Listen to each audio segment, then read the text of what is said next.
Pan, lu denger gak Pan? Ini kok ada suara gamelan. Suara gamelan dari mana? Lu mah ada-ada aja. Ini jelas banget suara gamelan. Apa di sini ada orang yang melakukan pesta? Arpan melihat seperti ada bayangan kepala manusia lewat begitu saja di depan tenda mereka. Dan yang paling menakutkan, ini hanya bentuk kepala saja tanpa badan. Terlihat jelas di mata Arpan. Namun apa yang terjadi? Ini penderitaan mereka, teror buat mereka tidak berhenti sampai di situ. Banyak hal-hal yang mengganggu mereka.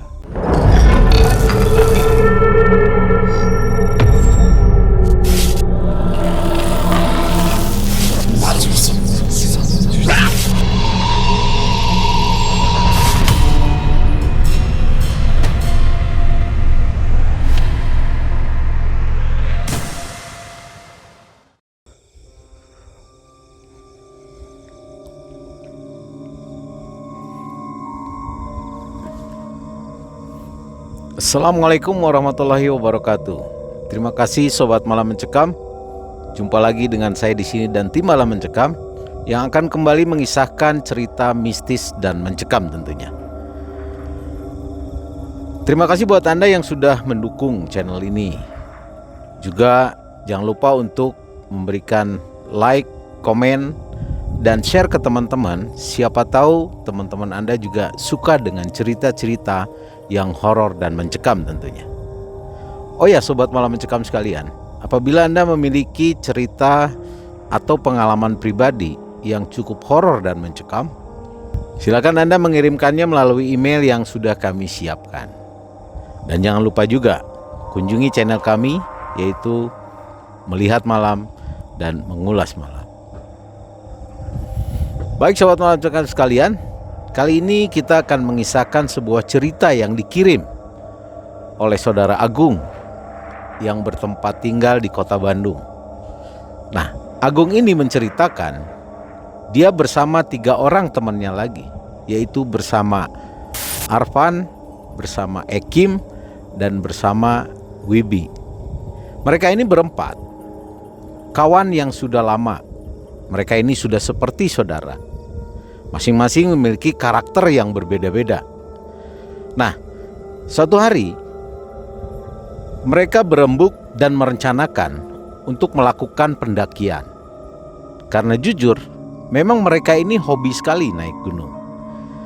Dan ketika mendengar cerita mengenai Gunung Ciremai, mereka tertantang untuk melakukan pendakian dan melakukan camping di puncak gunung. Seperti apa ceritanya? Jangan kemana-mana, saksikan kisah dari Agung ini.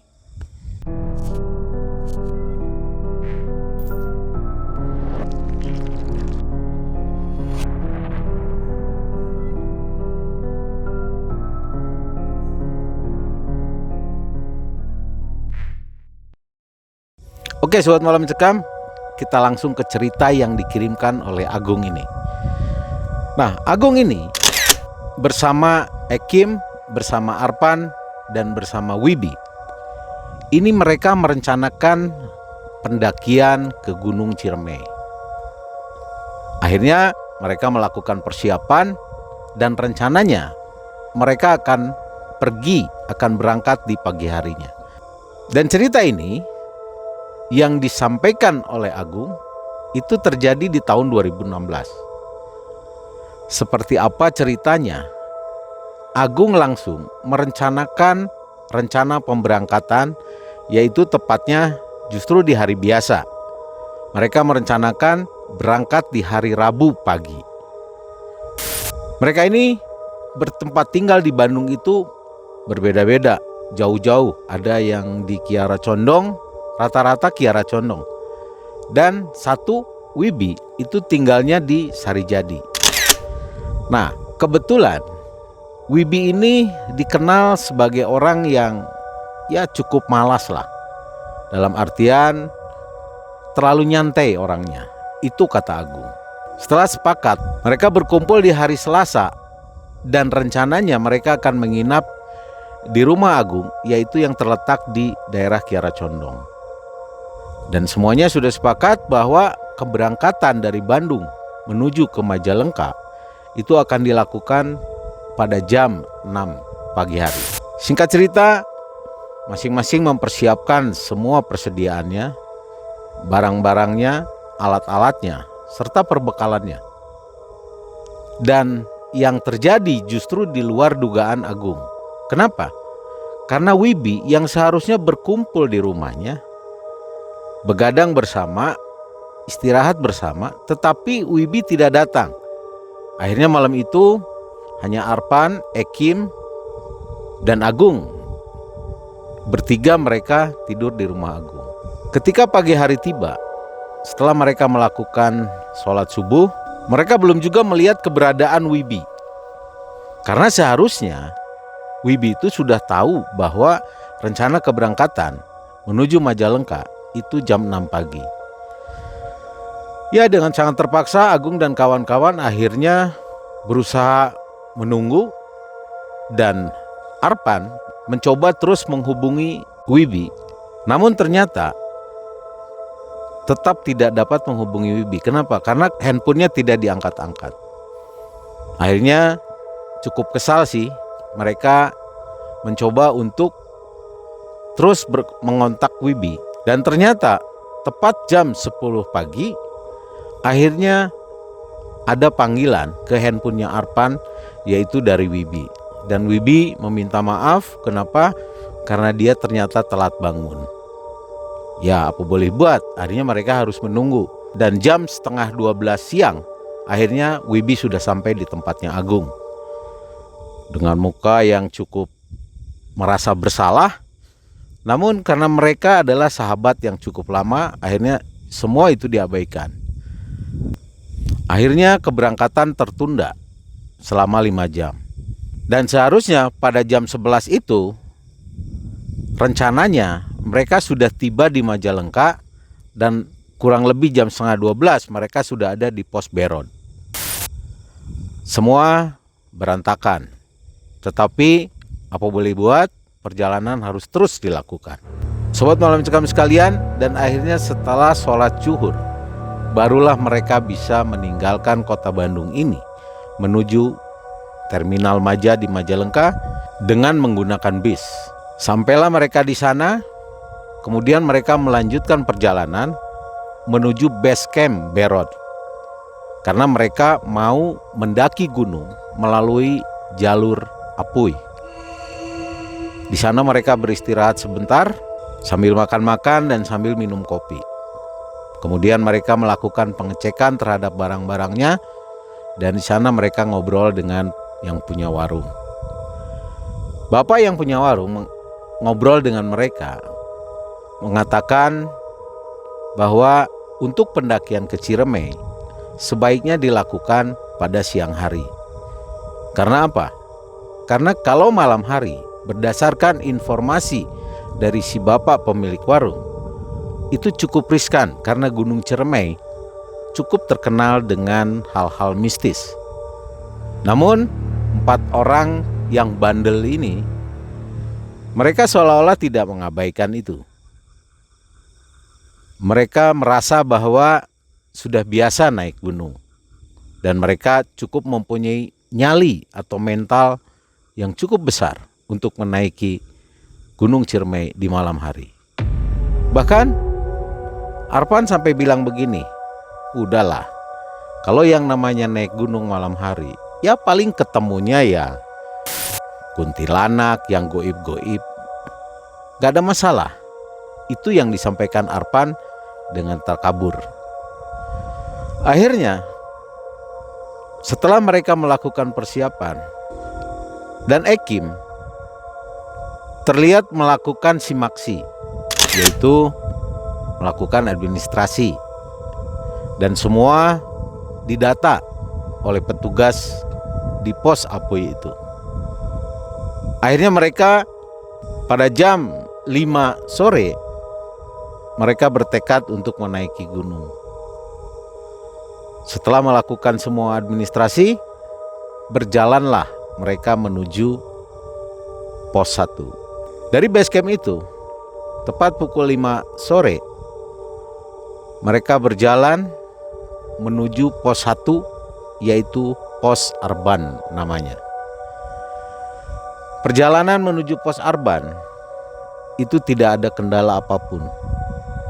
Semua mereka dapat lalui karena pos Arban itu terlihat hanya sebatas tanah yang berdebu. Mereka berjalan cukup santai, tidak terburu-buru, karena mereka berusaha untuk mengatur nafas mereka. Jalanan pun landai dan mudah untuk dijangkau. Kurang lebih sekitar 1 jam, mereka akhirnya sampailah di pos Arban. Dan pada saat itu, waktu sudah menunjukkan kurang lebih setelah maghrib, yaitu jam 6:30 malam.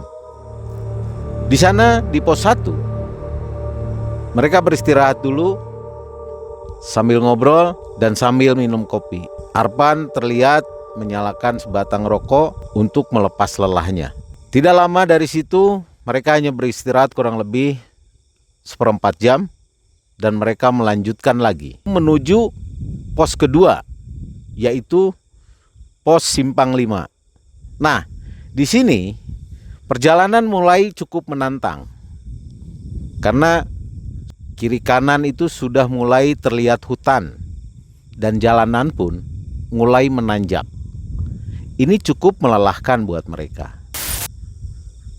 Tapi mereka terus melakukan perjalanan dan Arpan juga Ekim cukup kepayahan. Kenapa?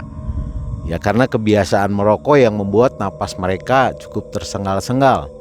Dan terlihat keduanya itu sampai mencari bantuan, yaitu ranting-ranting untuk bisa berpegang supaya tidak jatuh. Tidak lama kemudian, kurang lebih sekitar setengah jam, akhirnya mereka sampai.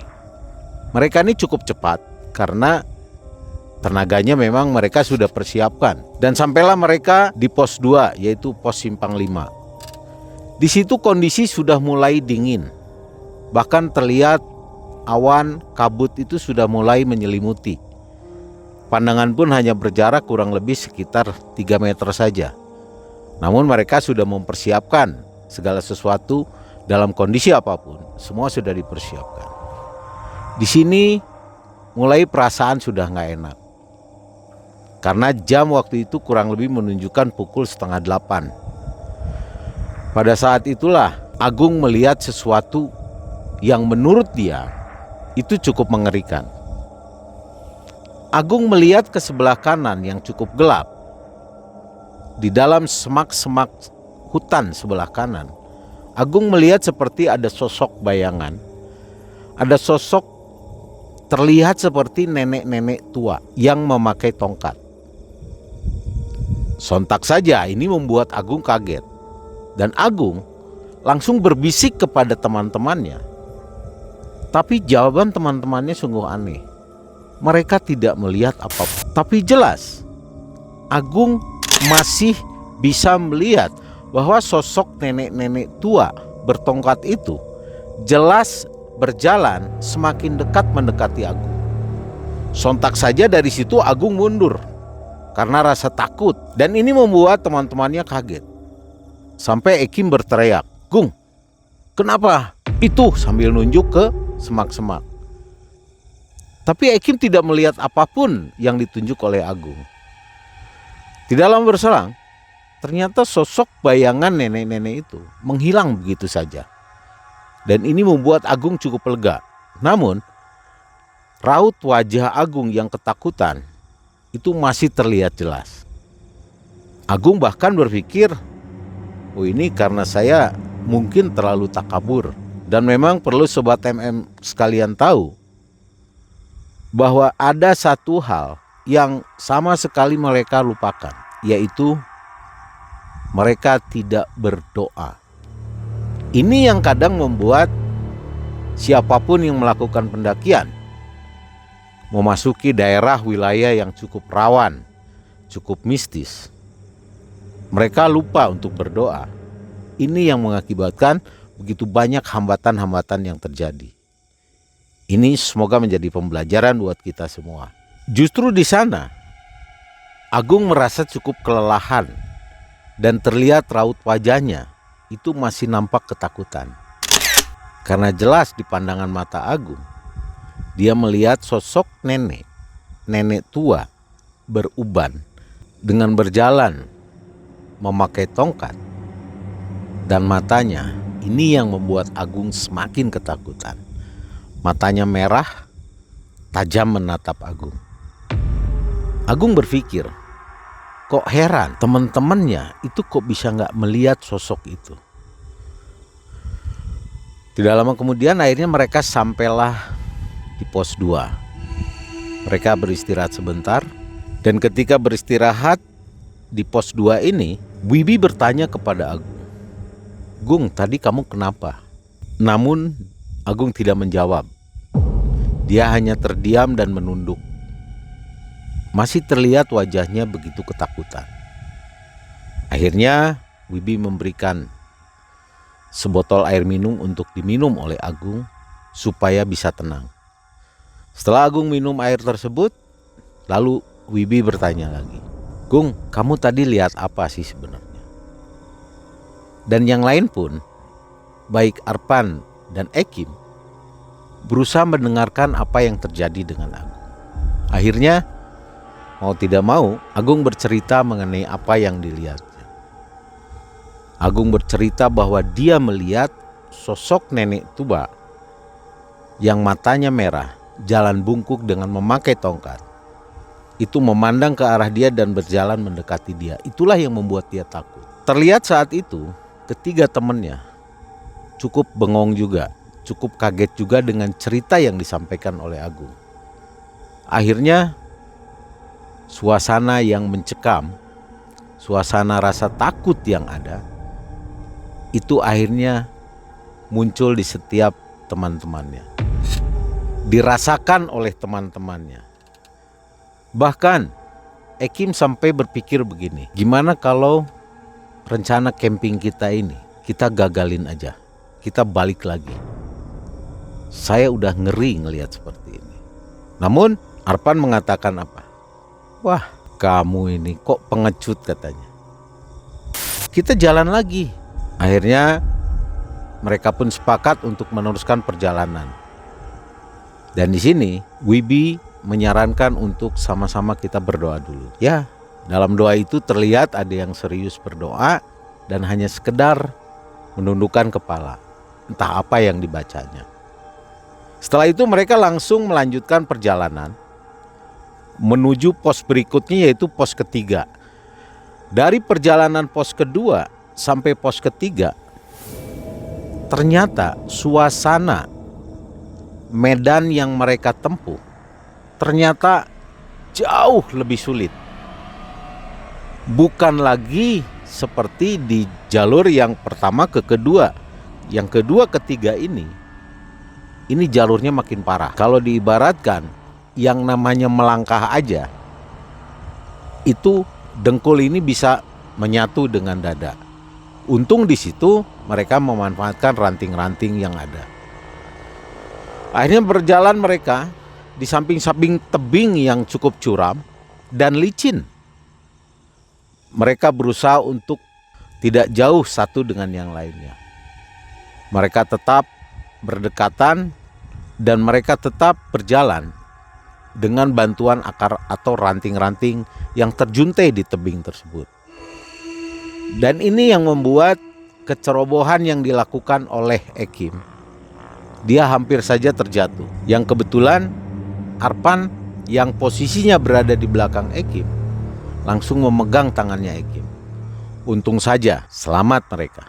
Akhirnya dengan penuh hati-hati mereka terus berjalan menyusuri tebing tersebut dengan perasaan yang masih terlihat dari wajah mereka itu. Rasa mencekam dan ketakutan dibayang-bayangi penampakan sosok nenek tua yang bertongkat. Mereka berjalan sambil berdoa. Mereka terus dengan sabar dan dengan tekad. Mereka terus berjalan bagaimana mereka bisa sampai di pos Tegal Masawa. Alhamdulillah akhirnya tepat pukul kurang lebih 9.30 mereka sampai di pos Tegal Wasawa. Suasana begitu mencekam, perasaan mereka begitu ketakutan, tapi teman-temannya terlihat begitu semangat, walaupun mereka juga sama-sama ketakutan.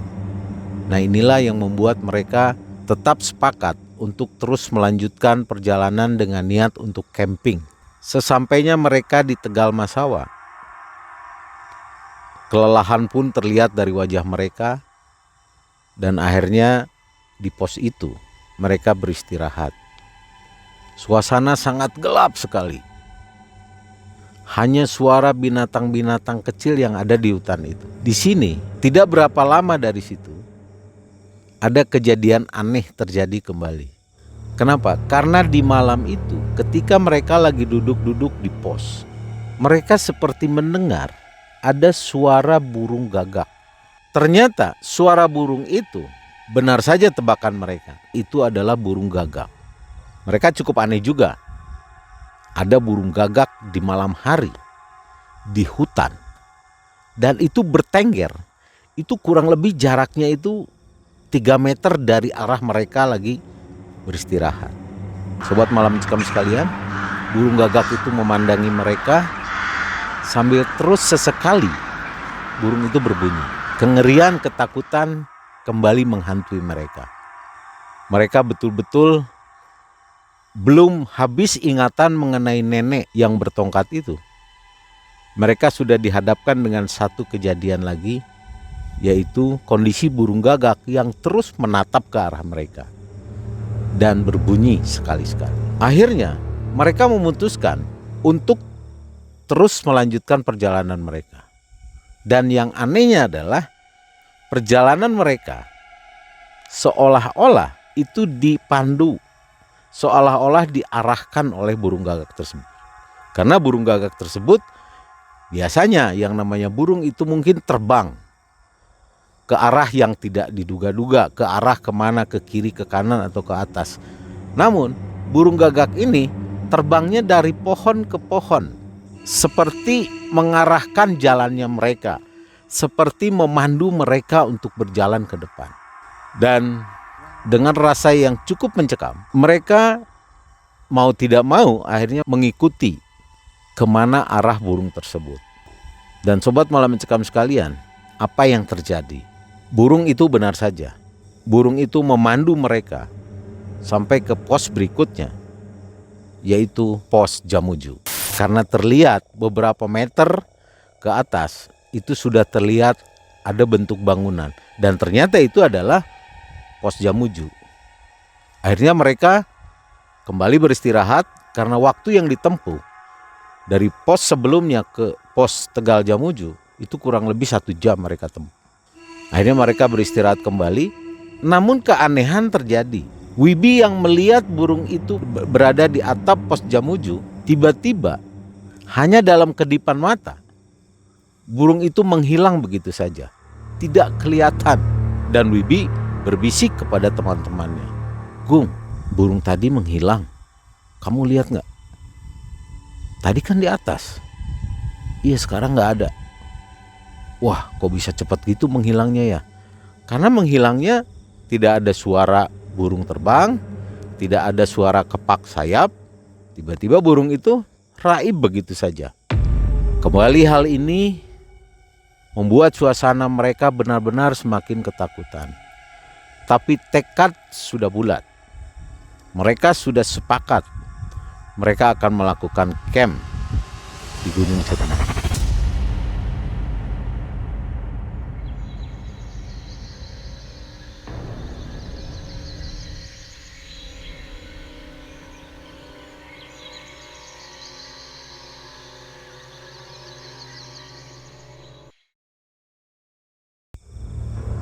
Akhirnya mereka beristirahat kembali di situ, dan beberapa orang dari mereka, yaitu Wibi dan Ekim, terlihat seperti khusyuk sedang berdoa. Arpan itu duduk agak sedikit menjauh dari mereka. Lalu Agung memanggil Arpan, namun teriakan Agung sama sekali tidak didengar oleh Arpan. Bahkan Arpan masih terus saja menunduk, menunduk seperti memandangi sesuatu. Sampai berapa kali Agung memanggil nama Arpan, namun Arpan tetap seperti tidak mendengar. Ini aneh juga. Sobat malam cekam sekalian, tanpa mereka sadari, mereka sudah melakukan pendakian. Itu kurang lebih sekitar 4 jam. Dan mereka rencananya akan melakukan pemasangan tenda, yaitu untuk camping Sanghyang Rangkah. Kenapa di Sanghyang Rangkah? Karena Sanghyang Rangkah, lokasi datarannya itu cukup landai dan sangat memungkinkan untuk dilakukan camping di sana. Namun kabar jeleknya, mereka harus melakukan pendakian kurang lebih sekitar 45 menit menuju Sanghyang Rangkah. Mereka putuskan untuk beristirahat. Bahkan Agung masih melihat kondisi Arpan masih terduduk, tidak bergerak sama sekali. Akhirnya Agung mendekati Arpan, berjalan secara perlahan dan mencoba menyentuh tubuh Arpan sambil memanggil namanya. "Pan, kamu lagi ngapain?" Tetap tidak ada jawaban. Itu jaraknya Agung dengan Arpan itu 1 meter. Akhirnya Agung nyamperin dan menepuk pundak Arpan. Apa yang terjadi? Ini yang membuat Agung kaget. Ketika Agung menepuk pundak Arpan yang sedang duduk dengan kepala menunduk, akhirnya kepala Arpan melihat ke Agung. Di sini yang membuat Agung kaget adalah apa? Mata Arpan, matanya merah seperti bukan sosok Arpan. Otomatis hal ini membuat Agung ketakutan dan dia lari terbirit-birit mendekati 2 temannya. Namun setelah itu terlihat Arpan menunduk kembali. Agung dengan tergopoh-gopoh, dengan tersengal-sengal, akhirnya bercerita kepada Ekim dan Wibi. Mereka pun gak percaya. Mereka sepakat akhirnya bertiga untuk mendekati Arpan yang sedang terduduk. Tentunya mereka sambil komat kamit berdoa. Doa sebisa apapun yang mereka lakukan. Sesampainya mereka dekat dengan sosok Arpan tersebut, akhirnya mereka menegur dan ternyata terdengar suara dengkuran. Pada saat itu ternyata Arpan tertidur, dan ketika ditepuk dibangunkan, ternyata Arpan bangun dan tidak ada apa-apa. Sampai Ekim dan Wibi itu melotot sama Agung. "Kamu ini Gung, ada-ada aja. Orangnya gak apa-apa kok." Tapi jelas sekali apa yang dilihat oleh Agung tadi. Bahkan Agung selalu berpikir dalam hati, kenapa harus selalu saya yang melihat hal-hal yang aneh? Sehingga saya dibilang pembohong lah. Bisa jadi mereka ini beranggapan saya ini berbohong. Tapi ya sudah, akhirnya Agung pun mengabaikan. Dengan rasa lelah yang mereka rasakan, bahkan mereka diserang rasa ngantuk, tapi mereka harus terus melanjutkan perjalanan hingga sampai pos berikutnya, yaitu ke pos Sanghyang Rangkah. Karena di pos Sanghyang Rangkah inilah mereka akan mendirikan tenda untuk camping. Akhirnya satu sama lain saling memberikan semangat, tapi wajah Agung itu tidak berubah. Agung yang masih terlihat wajahnya itu penuh teka-teki, penuh murung. Ketakutan tuh masih terlihat dari wajahnya. Sampai Wibi mendekati Agung untuk memberikan semangat. Ya akhirnya mereka sepakat kemudian terus melanjutkan perjalanan. Dan syukurnya, alhamdulillahnya, mereka dibantu penerangan bulan waktu itu. Karena terlihat malam itu bulan tuh cukup penuh. Akhirnya mereka satu sama lain merangkak lagi menaiki tebing demi tebing dengan penuh kehati-hatian, dan tentunya mereka memanjat sambil berdoa. Singkat cerita, akhirnya mereka sampailah di Sanghyang Rangkah. Terlihat dari situ pemandangan yang cukup indah ke bawah. Terlihat pemandangan wilayah Cirebon, wilayah Majalengka cukup indah dilihat dari atas. Akhirnya mereka mendirikan tenda. Mereka berbagi tugas. Ada yang mencari kayu bakar, ada yang menyusun untuk api unggun, ada yang mendirikan tenda bersama-sama. Dan mereka sepakat, mereka hanya mau melakukan istirahat dengan camping di Sang Hyang Rangka, beristirahat untuk melanjutkan besok paginya untuk menaiki ke pos berikutnya, lalu menuju puncak Gunung Ciremai. Dan sobat malam mencekam sekalian, akhirnya mereka sepakat untuk menyalakan api unggun. Karena persiapan tenda sudah berdiri, kemudian mereka menyalakan api unggun dan mereka duduk mengelilingi api unggun. Namun duduknya itu hanya setengah lingkaran. Dan sobat malam jam sekalian, tahu nggak kondisi pada saat itu di mana mereka ini ngobrol asik sambil tertawa-tawa. Namun ada keanehan masih juga terjadi. Agung yang dari tadi merasa ketakutan itu terlihat masih melamun. Masih seperti suasananya tuh ketakutan banget itu. Sampai Wibi terus mencoba menghibur, memberikan semangat kepada Agung. Akhirnya Agung pun terlihat tersenyum dan dia terlihat mulai berbaur dengan teman-temannya. Akhirnya mereka dengan santainya ngobrol malam itu menghadap api unggun. Kembali Agung berteriak. Kembali Agung kaget. Dan Agung menunjukkan sikap anehnya lagi. Kenapa? Karena dia itu melihat di seberang, di hadapan mereka, di balik api unggun itu, Agung melihat satu sosok yang kelihatannya rambutnya panjang, pakai baju putih, dan wajahnya itu sangat mengerikan. Terlihat dari kejauhan kurang lebih saat itu mungkin kalau bisa digambarkan itu sekitar 10 meter lah dari seberang mereka di belakang api unggun. Tapi sosok itu secara perlahan itu maju seolah-olah mendekati mereka. Di sini Agung mulai kelihatan panik dan dia dalam posisi duduk, dia terus merangkak mundur. Dan ini yang membuat teman-temannya ini heran. Sampai Ekim pun menegur Agung, "Gung, kamu kenapa sih?" Tapi itu tidak dijawab sama Agung. Tatapan wajah Agung, tatapan matanya tetap melihat ke seberang api unggun itu. Dan dalam gambarannya Agung tetap melihat ada sosok seperti kuntilanak yang nyamperin mereka. Inilah yang membuat kenapa Agung beringsut mundur. Bahkan dia akhirnya lari masuk ke dalam tenda. Teman-temannya sangat bingung melihat tingkah laku Agung. Karena memang sobat malam mencekam sekalian, ketiga orang ini, ketiga temannya ini, yaitu Arpan, Ekim, dan juga Wibi, justru mereka tidak melihat. Ini yang aneh. Kenapa harus selalu ke Agung yang melihat itu? Dan apa yang terjadi?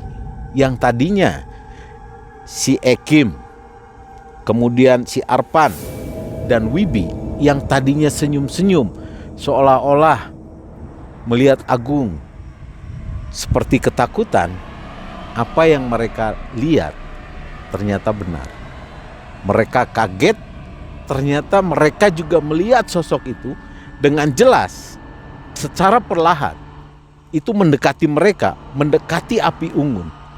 Sontak saja hari ini membuat mereka pun lari ketakutan dan mereka bertiga pun masuk ke dalam tenda. Tenda itu mereka masuk ke dalam satu tenda, padahal mereka mendirikan tuh 2 tenda. Akhirnya mereka berkumpul di satu tenda dengan rasa ketakutan dan akhirnya di dalam Agung pun merasa kaget kenapa mereka begitu ketakutan masuk ke dalam. Agung langsung bertanya sama Wibi, "Bi, kenapa kamu, Bi?"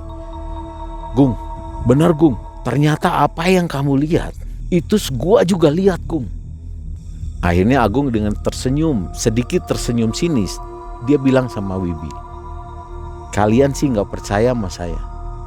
Saya tuh dari tadi, dari awal pendakian saya melihat.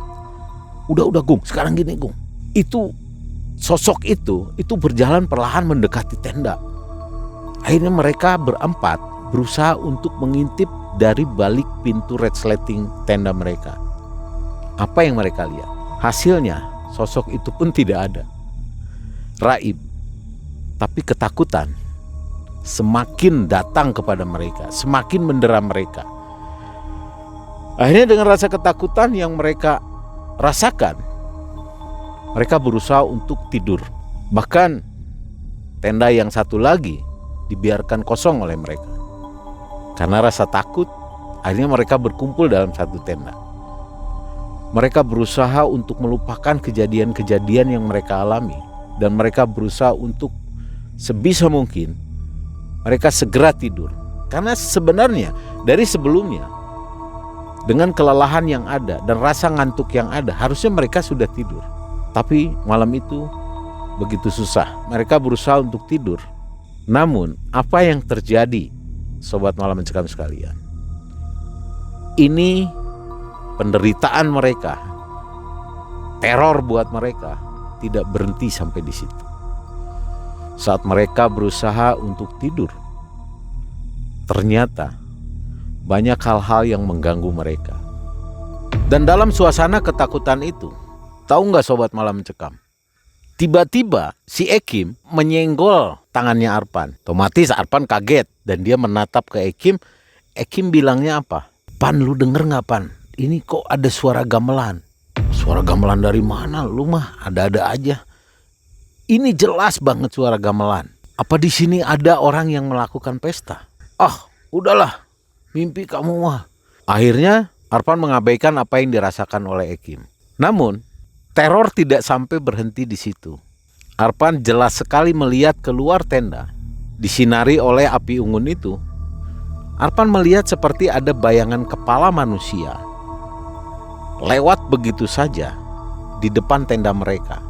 Dan yang paling menakutkan, yang paling menyeramkan, ini hanya bentuk kepala saja tanpa badan. Terlihat jelas di mata Arpan bayangan tersebut. Otomatis hal ini membuat Arpan menggigil ketakutan. Sementara Ekim mendengar ada suara gamelan dan dengan jelas Arpan melihat ada sosok bayangan itu. Dan ternyata sosok bayangan kepala yang melewati tenda mereka itu, ternyata itu pun dilihat juga oleh teman-temannya. Jelas dong sobat malam mencekam, mereka benar-benar merasa ketakutan. Yang tadinya mereka berusaha untuk bisa tidur, tapi malam itu mereka gak bisa tidur karena teror demi teror itu tidak berhenti. Belum lagi Wibi yang merasakan keanehan juga malam itu. Telinga dia menangkap ada suara langkah kaki kuda yang jelas dari kecil sampai besar suaranya, seolah-olah seperti mendekati tenda mereka. Wah, ini teror yang benar-benar mengerikan. Akhirnya dengan rasa ketakutan yang berubah menjadi sebuah rasa nekat mereka berusaha untuk membuka pintu resleting tenda mereka. Dan mereka berusaha untuk melihat keluar. Sebenarnya ada apa? Ketika mereka melihat itu, mereka dikagetkan kembali oleh sosok yang melintas di seberang api unggun. Itu satu sosok nenek tua yang pakai tongkat itu. Wow, sobat malam mencekam. Seandainya Anda berada di situ, tentu Anda pasti ketakutan juga kan? Sama seperti saya, pasti saya juga takut. Manusia, wajar dong sebagai manusia ada rasa ketakutan. Akhirnya apa yang dilakukan oleh mereka? Mereka kembali masuk ke dalam tenda tersebut dan menutup resleting pintu dari tenda tersebut. Mereka akhirnya berdoa dengan sebisa mereka. Berdoa apa yang mereka hafal. Dan tanpa terasa, satu persatu mereka pun merasa lelah dan akhirnya mereka tertidur. Singkat cerita sobat malam cekam sekalian, mereka terbangunkan dengan sorot matahari yang menyinari tenda mereka. Akhirnya Wibi yang bangun duluan membangunkan teman-temannya. Dan akhirnya mereka pun bangun. Mereka merasa bersyukur melihat raut wajah mereka. Mereka merasa bersyukur karena sudah melewati teror-teror yang sangat menakutkan tadi malam. Dan di pagi harinya mereka mengemasi semua barang-barang. karena mereka akan naik ke pos berikutnya.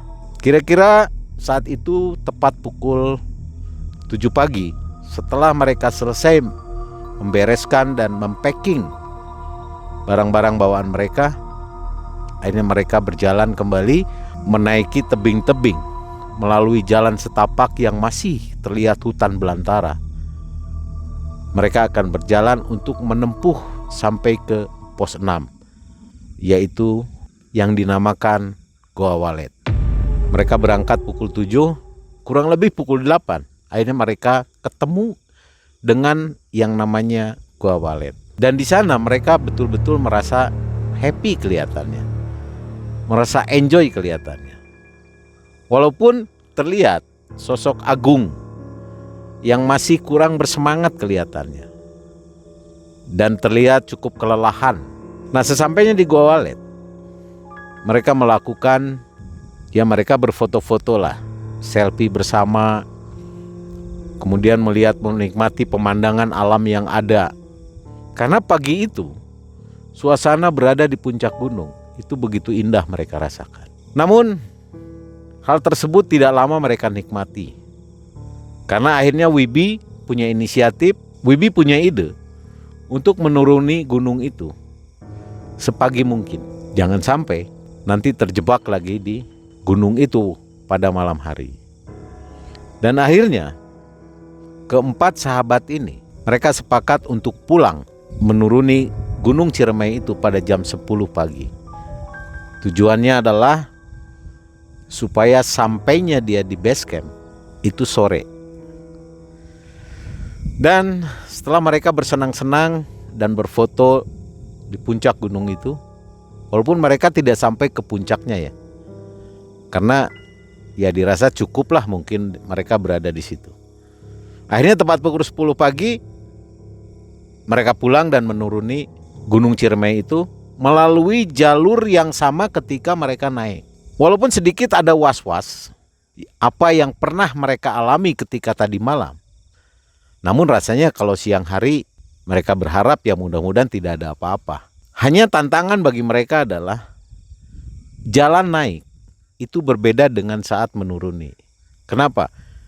Karena mereka harus berhati-hati dan membutuhkan alat bantu untuk menuruni itu. Dan singkat cerita, sobat walam cekam sekalian, sampailah mereka di base camp itu tepat jam 3 sore.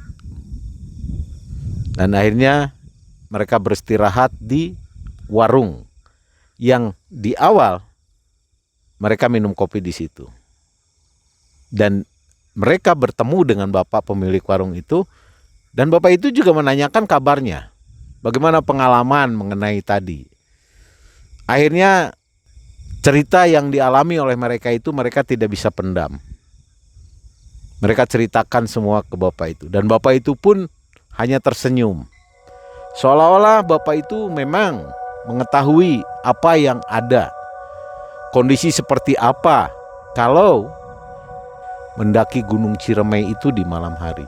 Dan bapak itu dengan bercanda, dia bilang kepada mereka bahwa mereka pasti melupakan sesuatu sebelum melakukan pendakian. Mereka bingung, apa ya? Semua sudah dipersiapkan, semua sudah dalam kondisi ya memang sudah seharusnya. Mereka penasaran sampai mereka bertanya. Waktu itu Ekim bertanya kepada bapak itu, apa pak yang mungkin kami lupa? Ada beberapa hal yang mungkin kalian lupa. Biasanya ketika kita mau melakukan pendakian, apalagi di malam hari, yang paling penting adalah berdoa. Di situ mereka baru sadar bahwa memang betul mereka akui, karena dengan kesombongan atau dengan takaburnya mereka sampai melupakan hal yang satu itu. Dan jujur, mereka akui bahwa mereka belum berdoa pada saat mau menaiki Gunung Ciremai itu. Makanya tidak heran sobat malam cekam sekalian, kalau mereka menerima hal-hal, menghadapi hal-hal yang justru menakutkan mereka. Mereka bisa berhadapan dengan teror-teror. Ini juga memberikan pesan kepada kita bahwa setiap aktivitas, apalagi kita naik gunung di malam hari, tentunya kita jangan sampai lupa untuk berdoa, mohon perlindungan kepada Sang Pencipta agar semua diberikan kelancaran. Ini merupakan pembelajaran yang sangat berharga buat mereka. Cerita ini adalah cerita yang sangat menakutkan sebenarnya bagi mereka. Dan ini memberikan pengalaman yang sangat berharga buat mereka. Sobat Malam Mencekam, mereka berempat ini betul-betul mendapatkan satu pelajaran yang sangat berharga dalam kehidupan mereka. Bukan hanya pada saat kita mau naik gunung, tetapi pada saat apapun, mau melakukan apapun, tentunya jangan lupa untuk kita terus berdoa. Ini suasana yang cukup menakutkan. Sobat Malam Mencekam sekalian, semua sobat bisa bayangkan betapa mengerikan pengalaman mereka. Bahkan sosok raut muka Agung itu seperti masih belum pulih, masih termenung, seolah-olah tidak menyatu dengan mereka. Bahkan Wibi berpikir, nih jangan-jangan apa yang ada atau yang dialami oleh Agung ini itu masih terbawa dalam ingatan Agung. Tapi singkat cerita, akhirnya mereka sampailah di rumah Agung, yaitu di Bandung. Dan orang tua Agung pun bertanya kepada teman-temannya, bertanya kepada si Ekim, bertanya kepada Arpan, juga bertanya kepada Wibi, apa yang terjadi dengan Agung.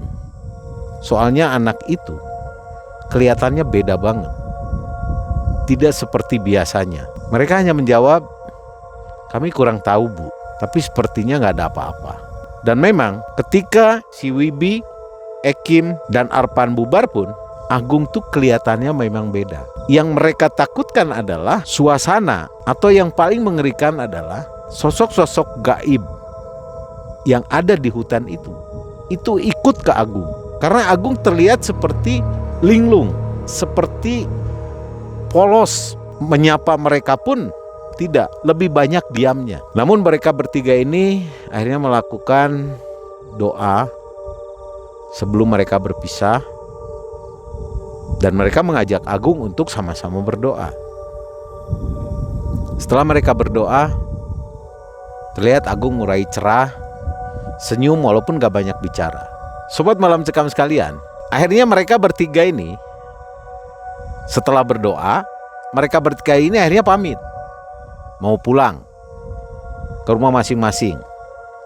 Karena apa? Kelelahan yang mereka rasakan. Namun tiba-tiba Arpan bilang sama kedua temannya ini, di jalan mereka bilang, belum jauh dari rumah Agung sebenarnya, karena terlihat Agung masih berdiri di depan pintu. Arpan bilang ke mereka, bro, lu lihat gak wajahnya si Agung? Kenapa? Lu liatin deh. Kita jalan, si Agung masih berdiri di situ, dan matanya itu terlihat seperti merah. Lu lihat gak? Dan apa yang dilihat oleh Wibi dan juga dilihat oleh Ekim ternyata memang benar. Sekilas mata Agung itu merah, kemudian normal lagi, merah, normal lagi. Dan yang paling mengerikan, dia melepas kepergian ketiga temannya ini sambil tersenyum. Ini yang bikin kaget. Senyumnya itu senyum aneh, bukan senyum Agung. Sobat Malam Mencekam sekalian, mudah-mudahan tidak terjadi apa-apa dengan Agung. Karena cerita yang dikirim oleh Agung justru sampai di sini. Dan ternyata memang setelah itu Agung tidak apa-apa.